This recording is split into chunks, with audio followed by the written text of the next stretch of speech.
I'm currently standing next to the grave of John A. MacDonald.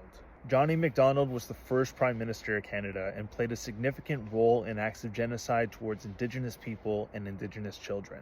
He was also the lead pioneer in establishing the Indian Act of 1876, reservations, and the residential school system, which had devastating impacts on Indigenous children and Indigenous communities that are still felt today. Canada committed genocide against Indigenous children and Indigenous people.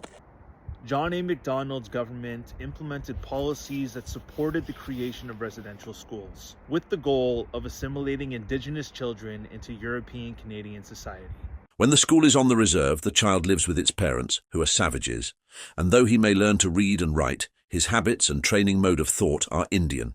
He is simply a savage who can read and write.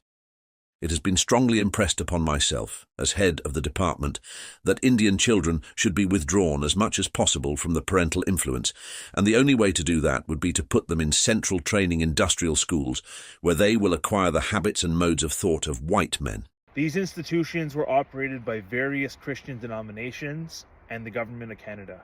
Their policies aim to eradicate Indigenous languages, cultures, identity, and traditions. Over 150,000 Indigenous children were forcibly separated from their families, and many suffered physical, emotional, and sexual abuse within the walls of these institutions. Many unmarked graves have been found on the grounds of these institutions, confirming that many Indigenous children also died there.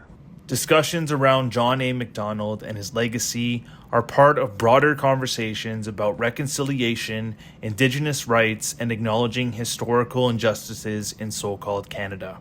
There are 94 calls to action that have been created by the Truth and Reconciliation Commission of Canada, which I feel are the blueprint to achieving reconciliation. The 94 calls to action should be implemented and prioritized by the Government of Canada, yet many have been left unaddressed. Keep the conversation going. Actively show up, actively speak up, amplify Indigenous voices, and continue to show your support to survivors of Canadian Indian residential schools.